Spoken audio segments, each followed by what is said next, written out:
Good morning all of you. आज हम लोग अपने आसन की तरफ बढ़ते हैं।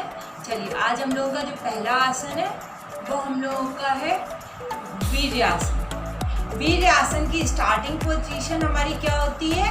वज्रासन। वज्रासन पोजीशन से ही हम लोग अपना वीर्यासन स्टार्ट करते हैं। वीर्यासन करने के लिए सबसे पहले हमें क्या करना है? अपने हाथों को, हथेलियों को नीज के बगल में प्लेस करेंगे। हल्का सा फॉरवर्ड बेंड करना है, फेस हमारे सामने। धीरे से हम अपने पैरों को आगे साइड की तरफ ले जाएंगे। अपने हाथों का सहारा लेकर के शिफ्ट कर लेंगे। हमारी थाइज जुड़ी हुई रहेंगी। हाथों को, हथेली हमारी हमें एल्बो नीज पे प्लेस करनी है। हम लोग की बॉडी ऊपर की तरफ लिफ्ट नहीं रहनी चाहिए। हम लोग को पूरा ग्राउंड लेवल पे बैठ जाना है। हम लोग के टोज आउटवर्ड पॉइंटेड रहेंगे और इस आसन को हम लोग 30 to 60 सेकेंड्स होल्ड करना है। हम लोग होल्ड करेंगे इस पोस्चर को। ब्रीथ हमारी नॉर्मल रहेगी। एल्बो हमें मोड़ करके नहीं रखनी चाहिए, एल्बो कोई मोड़ेगा नहीं है इसे। एल्बो हमें अपनी स्ट्रेट रखनी है। अपनी बॉडी पे ध्यान देना है।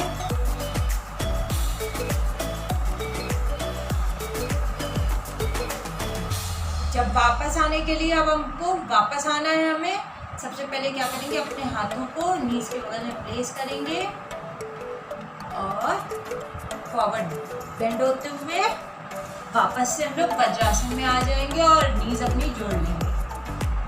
ये था हमारा वीर्यासन। चलिए, अब इसके बेनिफिट जान लेते हैं। ये हमारे ब्लड सर्कुलेशन इम्प्रूव करता है, हम लोग का डाइजेस्टिव सिस्टम इम्प्रूव करता है और हम लोग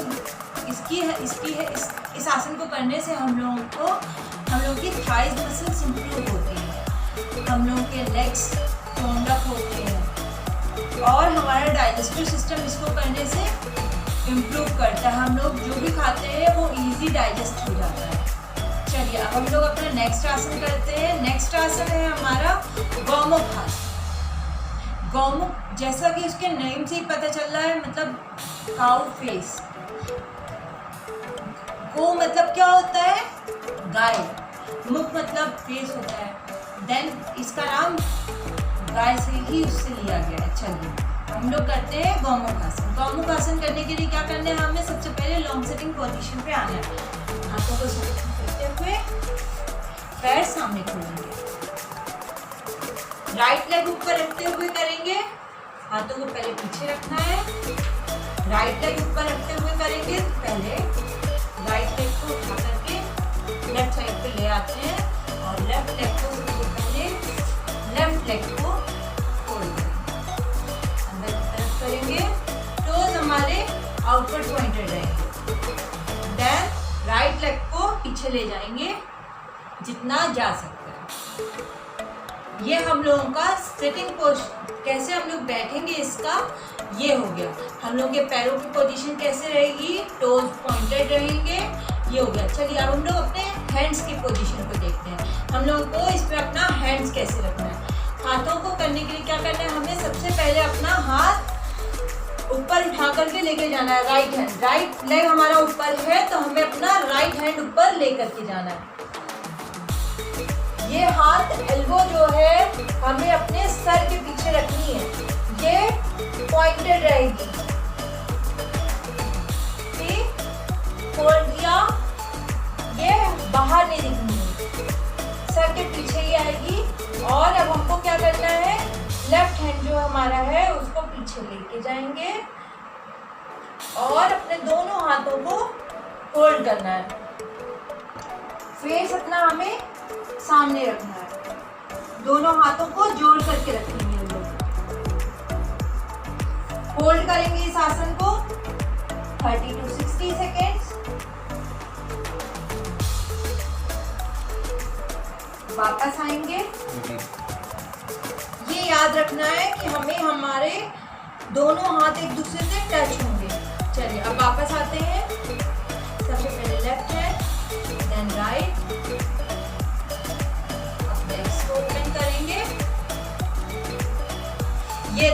ये था हमारा गौमुखासन। अब इसको ये करा हम लोगों ने, अब इसी को हम लोग लेफ्ट लेग से भी कर लेंगे। लेफ्ट लेग से भी देख लेते हैं कैसे करना है।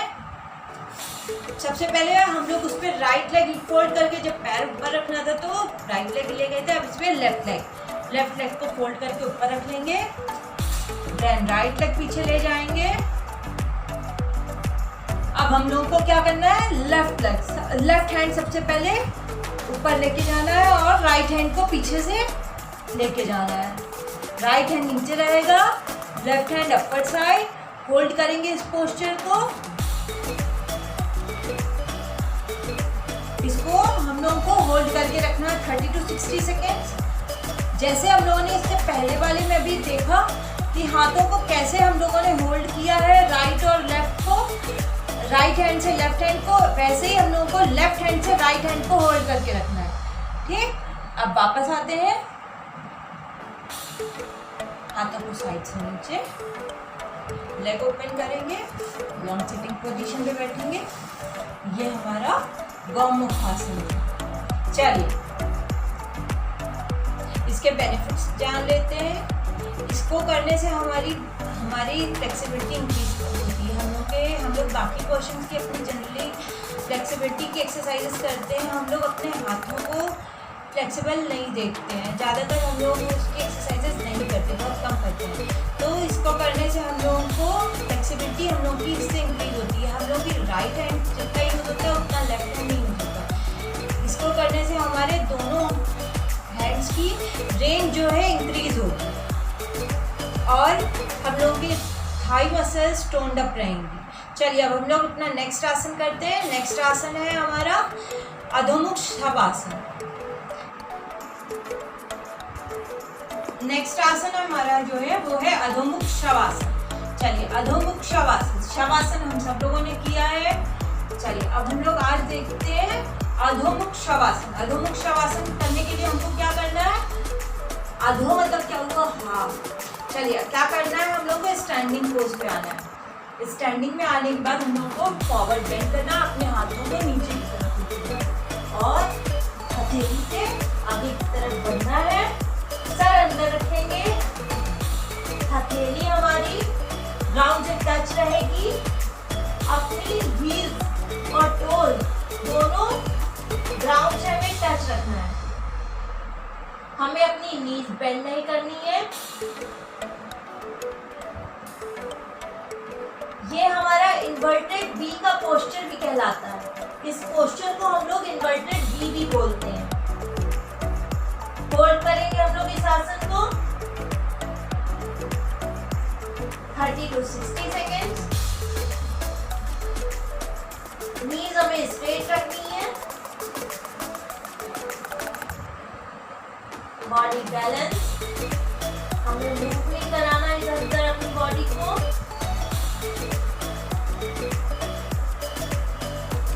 वापस आइए धीरे धीरे, फेस सामने,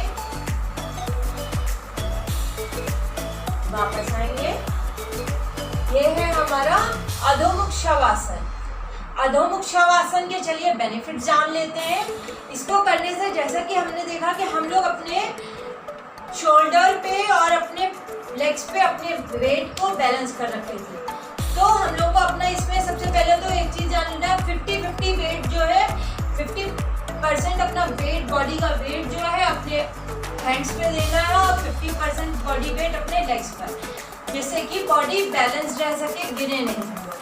हम लोगों को इस आसन को करते समय याद रखना है हथेली हमारी पूरी जमीन पर हो और पैरों को हील्स हमें अप करके नहीं रखनी है। हील्स हमेशा पूरी जमीन से एकदम लगी हुई और बॉडी बैलेंस।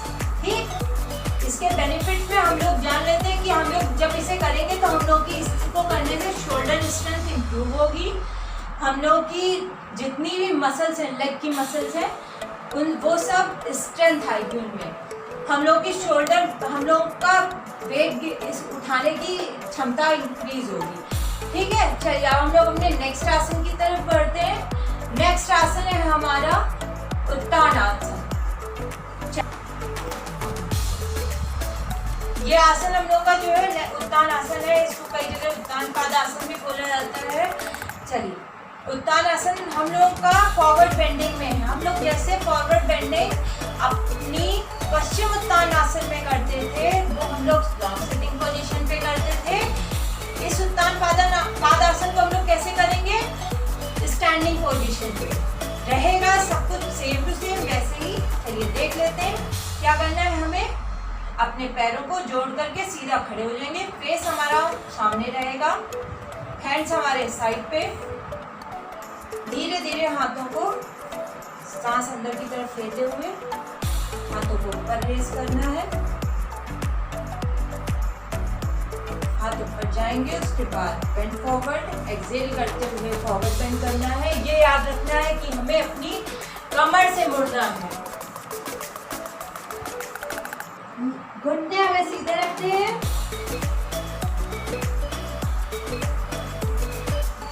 हाथों को साइड में भी रख सकते हैं और अपनी एंकल को भी होल्ड कर सकते हैं। नीज हमें स्ट्रेट रखनी है, फोरहेड नीज से टच, होल्ड करेंगे 30 to 60 सेकेंड्स। बॉडी बैलेंस,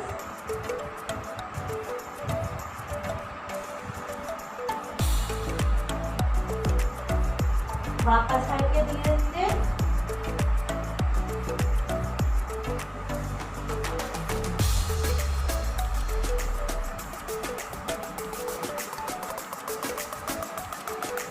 हाथ नीचे। ये था हमारा उत्तान आसन। उसके बाद अब हम लोग इसके बेनिफिट जान लेते हैं।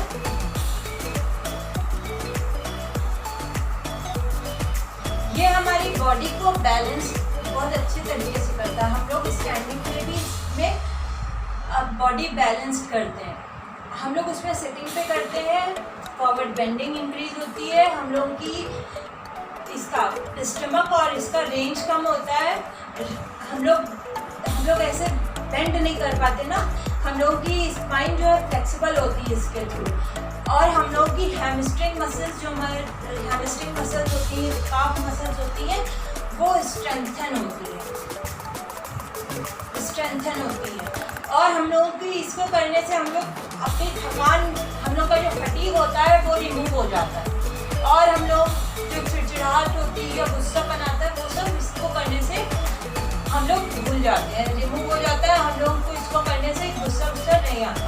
चलिए अब नेक्स्ट वीडियो में मिलते हैं। ओके।